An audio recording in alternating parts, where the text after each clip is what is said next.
பார்த்து வருகிறோம். டெல்லியில் காங்கிரஸ் காரிய கமிட்டி கூட்டம் தொடங்கி இருக்கிறது. இது குறித்த விவரங்களுடன் செய்தியாளர் சுசித்ரா இருக்கிறார். சுசித்ரா, இந்த கூட்டத்தில் யாரெல்லாம் பங்கேற்றிருக்கிறார்கள், என்ன முக்கிய முடிவுகள் எடுக்கப்படலாம் என சொல்லப்படுது? டெல்லியில் உள்ள காங்கிரஸ் தலைமை அலுவலகத்தில் தற்பொழுது காங்கிரசுடைய காரிய கமிட்டி கூட்டமானது தொடங்கி நடைபெற்று வருகிறது. குறிப்பாக மூத்த தலைவர் சோனியா காந்தி, காங்கிரஸ் கட்சியுடைய தலைவர் மல்லிகார்ஜுன் கார்கே, எதிர்க்கட்சித் தலைவர் ராகுல் காந்தி மட்டுமல்லாமல் கே.சி. வேணுகோபால், ப. சிதம்பரம், தேபேந்திர ஹூடா உள்ளிட்ட மூத்த நிர்வாகிகள் இந்த கூட்டத்தில் பங்கேற்றுள்ளது மிக முக்கியமாக பார்க்கப்படுகிறது.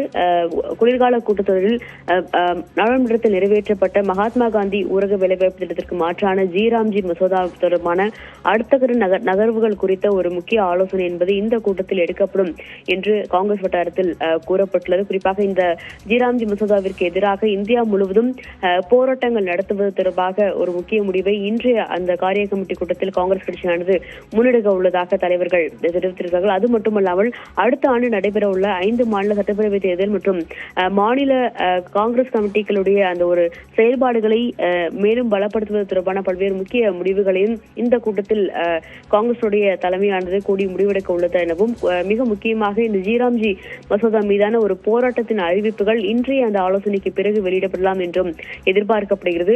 அதன் பிறகு 5 மாநிலங்கள், குறிப்பாக தமிழ்நாடு, கேரளா உள்ளிட்ட மாநிலங்களில் நடைபெற உள்ள அந்த சட்டப்பேரவை தேர்தல்கள் தொடர்பான அடுத்த கட்ட ஆலோசனை கூட்டங்கள் எப்பொழுது நடத்த வேண்டும், அந்த மாநில நிர்வாகிகளுடைய நடைபெற வேண்டிய அந்த கலந்துரையாடல் தொடர்பான பல்வேறு முடிவுகளையும் இன்றைய காரிய கமிட்டி கூட்டத்தில் காங்கிரசுடைய தலைமை என்பது எடுக்க உள்ளது மிக முக்கியமாக பார்க்கப்படுகிறது. மூத்த தலைவர்கள் அனைவருமே இன்றைய கூட்டத்தில் பங்கேற்றுள்ள நிலையில் கர்நாடக மாநிலத்துடைய முதல்வர் சித்தராமையா மற்றும் துணை முதல்வர் டி.கே. சிவகுமார் ஆகியோரும் இதில் பங்கேற்றுள்ளது முக்கியமாக பார்க்கப்படுகிறது.